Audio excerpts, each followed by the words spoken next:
എന്നെ അഭിനയം പഠിപ്പിച്ചതും ആദ്യ ഗുരുവും അവളാണ്. സൈജു കുറുപ്പ്. നിങ്ങൾ ഇതുവരെ ഈ ചാനൽ സബ്സ്ക്രൈബ് ചെയ്തിട്ടില്ലെങ്കിൽ സബ്സ്ക്രൈബ് ചെയ്യുക. വീഡിയോ ഇഷ്ടമായാൽ ഒന്ന് ലൈക്ക് കൂടി ചെയ്യുക. ഹരിഹരൻ സംവിധാനം ചെയ്ത് 2005 പുറത്തിറങ്ങിയ മയൂഖത്തിലൂടെ സിനിമയിലേക്ക് വന്ന ആളാണ് സൈജു കുറുപ്പ്. വില്ലനായും നായകനായും സഹനടനായും ഹാസ്യതാരമായെല്ലാം സിനിമയിൽ തിളങ്ങുന്ന താരം 100-ലേറെ ചലച്ചിത്രങ്ങളിൽ ഇതിനോടകം അഭിനയിച്ചിട്ടുണ്ട്. ആട്, അന്താക്ഷരി, ലളിതം സുന്ദരം, മധുര മനോഹരം മോഹങ്ങൾ തുടങ്ങിയ ചിത്രങ്ങളിൽ സൈജു കുറുപ്പ് പ്രധാന കഥാപാത്രങ്ങളെ അവതരിപ്പിച്ചിട്ടുണ്ട്.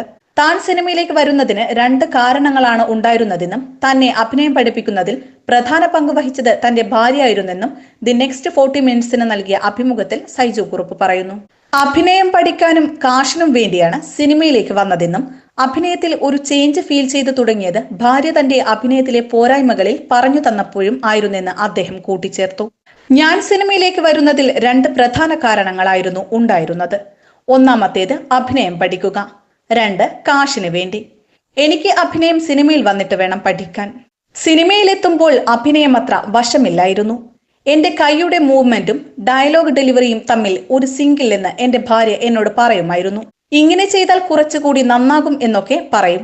അക്ഷരാർത്ഥത്തിൽ അവളായിരുന്നു എന്റെ ആദ്യ ഗുരു. അഭിനയം പഠിപ്പിച്ചതൊക്കെ അവളാണെന്ന് വേണമെങ്കിൽ പറയാം. പിന്നെ ചില സിനിമകളൊക്കെ ചെയ്യുമ്പോൾ, പ്രത്യേകിച്ച് മുല്ല പോലുള്ള സിനിമയൊക്കെ ചെയ്യുമ്പോൾ ഞാൻ എന്റെ കൈയെക്കുറിച്ച് ശ്രദ്ധിക്കാതായി. പിന്നെ ഡയലോഗ് ഡെലിവറിയും കൈയിന്റെ മൂവ്മെന്റും തമ്മിലുള്ള സിങ്ക് ശരിയായി വന്നു.